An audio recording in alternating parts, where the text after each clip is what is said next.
नमस्कार साथियों, सभी साथियों का वादे हिमाचल टीवी पे स्वागत है। दोस्तों, आज हम एक बार फिर आपके सामने एक मुद्दा ऐसा लेके आए जो जनता की मूलभूत सुविधाओं से जुड़ा मुद्दा है। जैसा कि अभी आप हमारे सामने एक बोर्ड देख रहे हैं, ये केंद्र सरकार का एक बोर्ड लगा, मोदी सरकार की गारंटी, हर घर पहुंचेगा जल से नल। तो दोस्तों, आज ये बोर्ड केंद्र से चला और हिमाचल के प्रवेश द्वार पे बोर्ड लगा हुआ है और प्रवेश द्वार पे ही केंद्र सरकार की जो एक गारंटी प्रवेश द्वार पे ही दम तोड़ देती है। हम इसलिए कह रहे हैं कि केंद्र सरकार की एक गारंटी प्रदेश द्वार पे किस लिए दम तोड़ देती है, इसके पीछे भी हम आपको बताते हैं कि अभी मैं अपने साथियों से कहूँगा कि आगे आएंगे कि हम बिल्कुल जहाँ हाईवे पे हम लोग खड़े हैं परवाणु के साथ, और परवाणु से 2 किलोमीटर दूरी पे एक गाँव है कामली गाँव।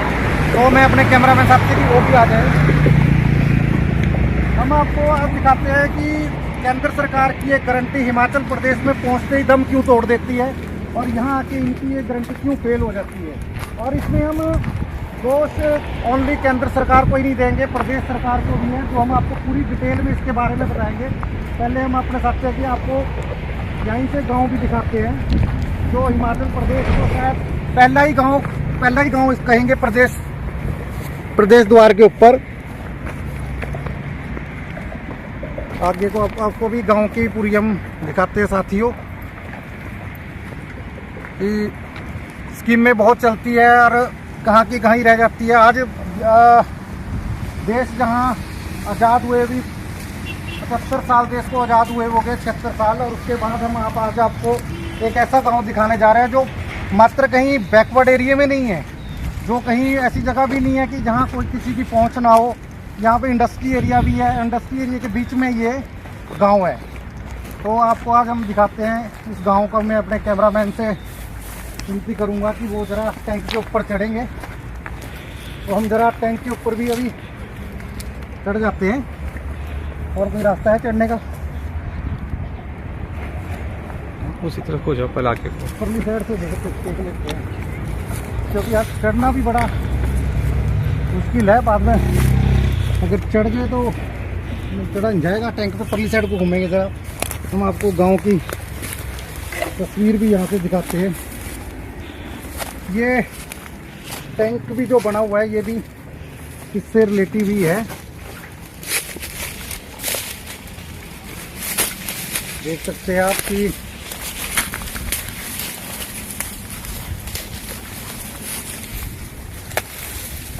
ये पहुँच लें आप ज़रा। यहाँ से आप पूरा गांव का भी नीचे को जरा देखेंगे, अब क्योंकि हम पहाड़ी के ऊपर आए हुए हैं। ये नीचे यहाँ गांव,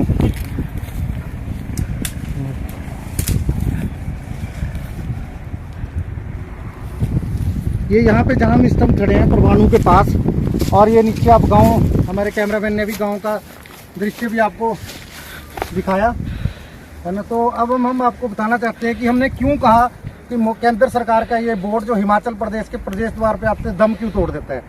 साथियों, ये परवाणु से मात्र 2 किलोमीटर दूरी पे ये गांव है, और आज तक इस गांव में चाहे यहाँ पे हिमुड्डा के जरिए शहरों में पानी दिया जाता है, IPH के जरिए गांव में पानी दिया जाता है, लेकिन आज तक ना हिमुड्डा और ना ही IPH की स्कीम इस गाँव तक पहुँच पाई है।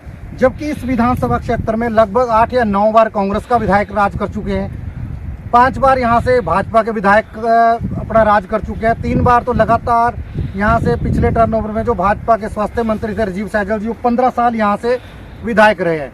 लेकिन कोई भी विधायक आज तक अपनी सरकार में, जबकि वो स्वास्थ्य मंत्री भी थे, इस गांव को पानी के कनेक्शन या पानी की स्कीम नहीं पहुँचा पाया।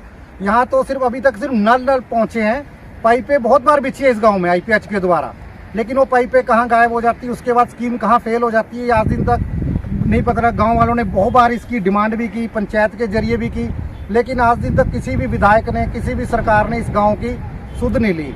ये कह सकते हैं कि देश आज़ाद हुए भी कितने सदियां हो चुकी है और हिमाचल प्रदेश बने हुए भी बहुत साल हो चुके हैं, लेकिन आज दिन तक परवाणु शहर से 2 किलोमीटर दूरी पे भी आप नल और जल नहीं पहुँचा पाए अभी तक। तो ये दोनों ही सरकारों के लिए बहुत बड़ी शर्म की बात है, भाजपा के लिए भी, कांग्रेस के लिए भी। अभी पिछले साल सरकार में जो यहाँ से स्वास्थ्य मंत्री थे राजीव सहजल जी, 15 साल बाद वो जागे, जब उनके जाने को 1 महीना रह गया, इलेक्शन को 1 महीना रह गया, तो वो जागे और उन्होंने इस गांव को आईपीएच के द्वारा स्कीम उपलब्ध कराने की कोशिश की। आपके पीछे जो टैंक है, यहाँ टैंक भी बनके तैयार हो गया था, लेकिन फिर सत्ता परिवर्तन हो गया और 1 साल से यहाँ पाइप वैसी की वैसी बिछी हुई है। ना तो इस टैंक में पानी पहुंचा, ना उसके बाद स्कीम कहाँ चली गई, उसके बाद क्यों ये काम रुक गया। तो आज भी ये फिर गांव वैसा का वैसा ही है। ये तो गनीमत है इस गांव के लोगों की कि जो प्राकृतिक स्रोतों के माध्यम से अपना गुजारा कर रहे हैं। प्राकृतिक स्रोतों से, चाहे वो कुएं ले लो, चाहे जो अपने प्राकृतिक स्रोत है जंगलों, उनसे हमने पाइप जोड़ के गांव वाले अपने घर घर तक पानी पहुंचाते हैं और जिससे यहाँ का गुजारा हो रहा है। जबकि चारों साइड इंडस्ट्री एरिया होने के बाद हिमुड्डा के द्वारा कनेक्शन दिए गए हैं, क्योंकि हिमुड्डा की जो कनेक्शन लेने की वो गांव वालों के हद से बाहर है, क्योंकि हिमुड्डा के जरिए इतना महंगा पानी दिया जाता है जो गांव ग्रामीण लोग नहीं ले सकते। और आईपीएच के अधिकारी क्यों नहीं इस गांव तक पहुंच पाए आज दिन तक, तो ये भी बड़ा सवाल का विषय है। और अब जो हमारे इस विधानसभा क्षेत्र के नए विधायक बने हैं, युवा विधायक विनोद सुल्तानपुरी, उनसे ग्रामीणों को बहुत ज़्यादा उम्मीद है, क्योंकि युवा विधायक बने हैं और बहुत जगह वो ऐसी जगह पहुंच भी रहे हैं जहां बहुत जगह जहाँ सड़कें नहीं पहुंची थी, वहां भी उन्होंने जाके लोगों को सड़क देने की कोशिश की है। तो कामली ग्राम के वासी भी अब उनसे उम्मीद लगाए बैठे हैं कि शायद विधायक जी को भी अब परवाणु वो बहुत बार आते हैं, परवाणु को बहुत बार पैसे भी दे के गए, कई स्कीम में यहाँ पे लॉन्च करके गए हैं। तो अब ग्रामीणों को उम्मीद है कि शायद परवाणु से 2 किलोमीटर दूरी पे इस गांव का रास्ता भी विधायक जी को पता लग जाए, ताकि वो भी 5 साल इस रास्ते को ना भूल जाएं। और उनसे उम्मीद है कि वो पानी इस गांव में हर घर हर जल पहुंचाएंगे। केंद्र की जो स्कीम है उसको पहुंचाएंगे। प्रदेश सरकार द्वारा हर ग्रामीणों को हर घर में नलका लगेगा, हर घर में सरकारी स्कीम पहुंचेगी।